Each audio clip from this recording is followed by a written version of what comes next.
প্রিয় দিনী ভাই ও বোনেরা, আসসালামু আলাইকুম।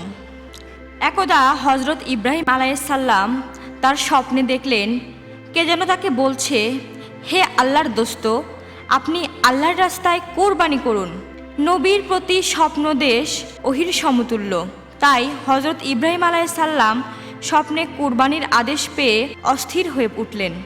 অনেক চিন্তা ভাবনা করে তিনি দুটি উট ও দুম্বা কুরবানি দিলেন। দ্বিতীয় রাত্রে তিনি একই স্বপ্ন দেখলেন, কে যেন তাকে বলছে, হে নবী, আপনি আল্লাহর রাস্তায় কুরবানি করুন। এবারেও দেরি না করে নবী 200 উট কুরবানি করলেন। অতঃপর তৃতীয় রাত্রেও তিনি একই স্বপ্ন দেখলেন। তৃতীয়বারেও তিনি 200 উট কুরবানি করলেন। চতুর্থ রাত্রেও তিনি স্বপ্ন দেখলেন, কে যেন তাকে বলছেন, হে আল্লাহর দোস্ত, আপনি আল্লাহর রাস্তায় আপনার প্রিয় বস্তু বা সন্তানকে কুরবানি করুন। এবারের স্বপ্ন দেখে তিনি বুঝতে পারলেন প্রিয় বস্তু তার সন্তান, অর্থাৎ হজরত ইসমাইল আলাইহিসসালাম। সে সন্তান তার নির্বাসিত মাতার নিকট থাকে। নবী তাদের সঙ্গে তেমন সম্পর্ক পর্যন্ত রাখেন না। এমন অবস্থায় এরকম চরম প্রত্যাদেশ কিভাবে তিনি কার্যকর করবেন, একথা ভেবে ভেবে তিনি অস্থির হয়ে উঠলেন। ভোরবেলায় নবী তার আর এক স্ত্রী শায়েরার নিকট তার স্বপ্নের কথা আলোচনা করলেন। শায়েরা নবীকে অতি সত্বর স্বপ্নের আদেশ কার্যকর করার জন্য বিশেষভাবে অনুরোধ করলেন। তাই হজরত ইব্রাহিম আলাইসাল্লাম অত্যন্ত ভারাক্রান্ত মন নিয়ে মক্কার পথে রওনা হলেন। সঙ্গে তিনি একখানা ছুরি ও বেশ কিছু রশি নিলেন। তিনি মক্কা পৌঁছে হাজেরা যেখানে অবস্থান করতেন সেখানে গিয়ে বসলেন। সেখানে কিছু সময় বিশ্রাম নিয়ে হাজেরাকে বললেন, হাজেরা, তুমি ইসমাইলকে ভালো পোশাক পরিয়ে দাও, আতর গোলাপ লাগিয়ে দাও, উত্তম রূপে সাজিয়ে দাও। ইসমাইলকে আমি এক জায়গায় নিয়ে যাব। অনেক দিন যোগাযোগ না থাকায় পিতা পুত্রের নতুন করে গভীর সম্পর্ক হতে যাচ্ছে দেখে হাজেরা খুব খুশি হলেন এবং পুত্র ইসমাইলকে উত্তম রূপে সাজিয়েও দিলেন। হজরত ইসমাইল আলাইহিসসালামের বয়স তখন ছিল 13 কি 14 বছর। দেখতে ছিল অসাধারণ সুন্দর। হজরত ইব্রাহিম আলাইহিসসালাম পুত্রকে নিয়ে রওনা হলেন। ইতিমধ্যে শয়তান এসে বিবি হাজেরাকে বলল, তোমার পুত্র ইসমাইল কোথায়? হাজেরা বলল, তার পিতার সঙ্গে এক জায়গায় গিয়েছে। তখন শয়তান বলল, মিথ্যা কথা, তোমার স্বামী তোমার পুত্রকে কুরবানি করার জন্য আল্লাহ তাআলার আদেশ পেয়েছেন। সে তাই জন্যই ইসমাইলকে কোনো এক নির্জন জায়গায় নিয়ে যাচ্ছেন। বিবি হাজেরা তখন মানুষ সুরতধারী শয়তানকে বললেন, যদি আল্লাহ তাআলা কুরবানির মাধ্যমে ইসমাইলকে কবুল করেন তবে আলহামদুলিল্লাহ, এতে আমার উদ্বিগ্ন হওয়ার মতো কোনো কারণ নেই। শয়তান যখন এখানে কোনো সুবিধা করে উঠতে পারল না, তখন হজরত ইব্রাহিম আলাইহিসসালামের নিকট গিয়ে পেছন থেকে ইসমাইল আলাইহিসসালামকে বলল, হে ইসমাইল, তুমি কোথায় যাচ্ছ? ইসমাইল আলাইহিসসালাম বললেন, আমি আমার পিতার সঙ্গে এক জায়গায় যাচ্ছি। শয়তান বলল, আল্লাহ তাআলার নির্দেশে তোমাকে কুরবানি করার জন্য নিয়ে যাচ্ছে তোমার পিতা। একটু পরে তোমার গলায় ছুরি চালিয়ে আল্লাহর নামে কুরবানি করা হবে। হজরত ইসমাইল আলাইহিসসালাম তখন বললেন, আল্লাহ তাআলা যদি আমার বাবার মাধ্যমে আমাকে কুরবানি করেন তাহলে আমার জীবন ধন্য হবে, এতে আমার আপত্তি করার মতো কোনো কারণ নেই। অতঃপর তিনি তার পিতাকে সম্বোধন করে বললেন, হে পিতা, পেছন থেকে কে যেন আমাকে বলছে আপনি আমাকে কুরবানি করার জন্য নির্জনে নিয়ে যাচ্ছেন। তখন ইব্রাহিম আলাইহিসসালাম বললেন, শয়তান তোমাকে প্রতারণা করছে, তুমি ওর প্রতি 7 পাথর নিক্ষেপ করো। হজরত ইসমাইল আলাইহিসসালাম পিতার আদেশ পেয়ে 7 পাথর নিক্ষেপ করলেন। শয়তান তাতে দূরে সরে গেল। প্রিয় বন্ধুরা, এই পাথরই হলো হজ আদায়ের একটি জরুরি শর্ত ও সুন্নত হিসেবে গণ্য হয়েছে। হজরত ইব্রাহিম আলাইহিসসালাম মিনা নামক এক নির্জন স্থানে গিয়ে থামলেন এবং তার পুত্রকে বললেন, হে আমার প্রিয় পুত্র, আমি 4 রাত ধরে স্বপ্নযোগে কুরবানি করার আদেশ পেয়ে আসছি। আমি সে আদেশের পরিপ্রেক্ষিতে এ পর্যন্ত 600 উট কুরবানি করেছি, কিন্তু শেষবারে আমার প্রিয় সন্তানকে কুরবানি করার আদেশ পেয়ে আমি তোমাকে আল্লাহর নামে কুরবানি করার উদ্দেশ্যেই এখানে নিয়ে এসেছি। তখন হজরত ইসমাইল আলাইহিসসালাম পিতার মুখে একথা শুনে বললেন, আলহামদুলিল্লাহ, আল্লাহ তাআলার এরূপ নির্দেশ আমার জন্য সৌভাগ্যের দ্বার খুলে দিয়েছেন। আমাকে আল্লাহ তাআলা কবুল করেছেন, এজন্য আমি অত্যন্ত আনন্দিত। আপনি এ কাজ করার সমাধার ক্ষেত্রে আমাকে ধৈর্যশীলদের অন্তর্ভুক্ত দেখতে পাবেন। আপনি আর বিলম্ব না করে আল্লাহ তাআলার আদেশ অনুসারে কাজ আরম্ভ করুন পিতা। তখন হযরত ইব্রাহিম আলাইহিস সালাম বললেন, ইহা আমি কিভাবে সমাধা করব? ইসমাইল আলাইহিস সালাম উত্তরে বললেন, প্রথমে আপনি আমার হাত পা রশি দিয়ে বেঁধে নিন, এরপর আমাকে অন্যদিকে কাত করে শুয়ে নিন, যাতে আপনি আমার মুখ সরাসরি দেখতে না পান। তারপরে আপনি আমার গলাদেশে ছুরি চালনা করুন, এতে আপনি অবশ্যই কৃতকার্য হবেন। তৃতীয়ত, আমার রক্তে ভেজা কাপড়গুলো আপনি আমার আম্মার হাতে পৌঁছে দেবেন।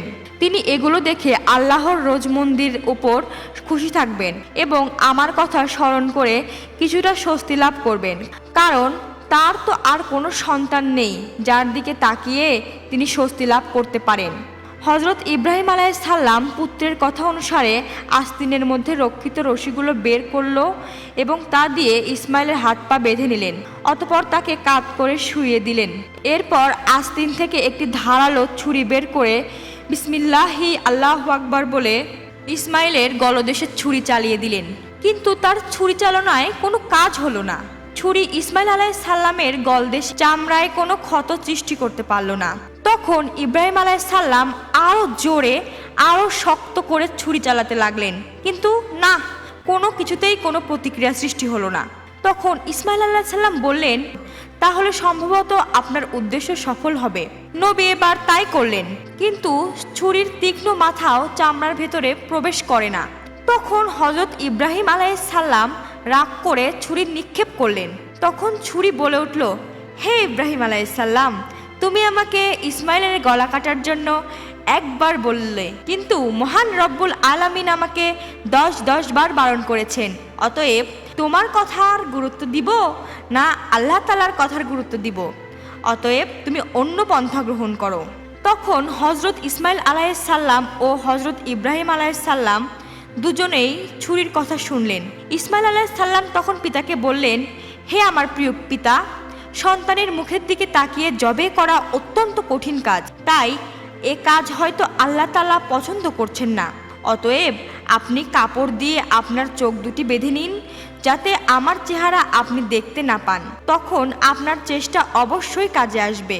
হযরত ইব্রাহিম আলাইহিস সালাম হযরত ইসমাইল আলাইহিস সালামের পরামর্শ অনুসারে নিজের চক্ষু দুটি বেঁধে নিলেন এবং পূর্বের মতো ইসমাইলকে কাত করে শুইয়ে দিলেন। অতঃপর বিসমিল্লাহি আল্লাহু আকবার বলে ছুরি চালালেন। এবার ছুরি সহজে চলল। কলকল রবে রক্ত প্রবাহিত হয়ে জবাহের কার্য সমাধা হলো। আল্লাহ তাআলা তার নবীর শেষ পরীক্ষা সফলতার সাথে দেখে সন্তুষ্ট হলেন, যার পরিণামে আল্লাহ তাআলা জিবরাইল আলাইহিস সালামের মারফত ভেস থেকে আনা একটি দুম্বাকে জবাইয়ের মুহূর্তে ইসমাইল আলাইহিস সালামের নিকট শুয়ে দিয়ে ইসমাইল আলাইহিস সালামকে একটু দূরে দাঁড় করিয়ে রাখলেন, যার সামান্য লেশ মাত্র বোঝা নবীর পক্ষে সম্ভব হয়নি। হযরত ইব্রাহিম আলাইহিস সালাম জবের কাজ সুষ্ঠুভাবে সম্পন্ন হয়েছে ভেবে আলহামদুলিল্লাহ পাঠ করলেন এবং চোখের কাপড় খুলে ফেললেন। তখন তিনি যা দেখলেন তা দেখে তিনি বিশ্বাস করতে পারছেন না। তাই তিনি একবার চোখ দুটি হাত দিয়ে সুন্দর করে মুছে তারপর আবার তাকালেন। বাস্তব দৃশ্য ভালোভাবে দেখে তিনি ক্ষণিকের জন্য স্তব্ধ হয়ে দাঁড়িয়ে রইলেন। অন্যদিকে হযরত ইসমাইল আলাইহিস সালামও নির্বাক। তিনি পিতার দিকে তাকিয়ে রইলেন। ক্ষণিকের পরে পিতা পুত্র কাছে গিয়ে তাকে বুকে জড়িয়ে ধরলেন এবং দু চোখের পানি ছেড়ে দিয়ে পাঠ করলেন, সুবহানাকা আল্লাহুম্মা সুবহানাকা আল্লাহুম্মা। অতঃপর পিতা ও পুত্র একত্রিত হয়ে নামাজ আদায়ের জন্য দাঁড়িয়ে গেলেন। এ মুহূর্তে হযরত জিবরাইল আলাইহিস সালাম সেখানে অবতীর্ণ হলেন। তিনি সজোরে উচ্চারণ করছিলেন, আল্লাহু আকবার, আল্লাহু আকবার, লা ইলাহা ইল্লাল্লাহু।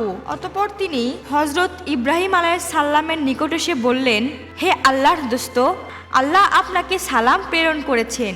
আল্লাহ তাআলা নবীকে লক্ষ্য করে আরও বলেছেন, হে ইব্রাহিম, তুমি আল্লাহ তাআলার উদ্দেশ্যে তোমার স্বপ্নকে বাস্তবায়িত করেছ। নিঃসন্দেহে এটি ছিল তোমার জন্য মহা পরীক্ষা। আমি এভাবে আমার সৎ ও উদার বান্দাদের পুরস্কৃত করে থাকি। আমি সন্তান কুরবানির ক্ষেত্র বদল করে পশু কুরবানি দ্বারা পুরস্কৃত করেছি। এক্ষেত্রে আরও যা দিবার তা পরকালের জন্য তো তোলাই রইল। আমি আমার সৎ নিষ্ঠাবান বান্দাদের পুরস্কার দিয়ে থাকি। ইব্রাহিম আলাইহিসসালাম আমার ঈমানদার কৃতজাত বান্দাদের অন্যতম থাকবেন। হযরত ইব্রাহিম আলাইহিসসালাম আল্লাহ তাআলার প্রেরিত সুসংবাদ শুনে অত্যন্ত খুশি হলেন এবং তার দরবারে শুকরিয়া আদায় করলেন।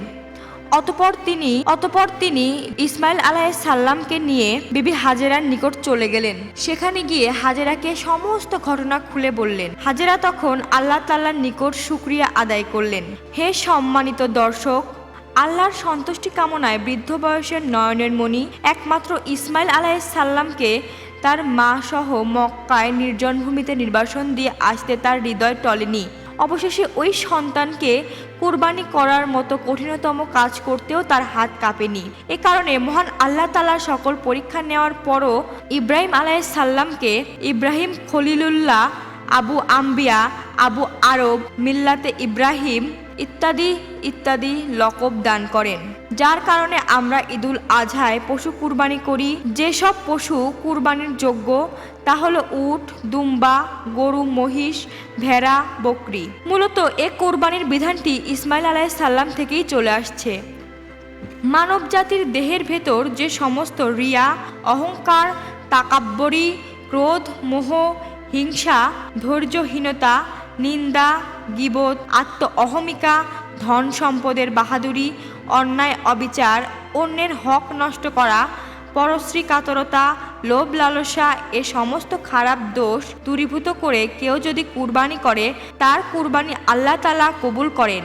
হে দিনী ভাই ও বোনেরা, যাদের ওপর কুরবানি ওয়াজিব হয়েছে তারা কোরবানি করার পর গোস্ত আত্মীয় স্বজন, পাড়া প্রতিবেশী, গরিব দুঃখী ও মিসকিনদের ভেতর সঠিকভাবে বন্টন করুন।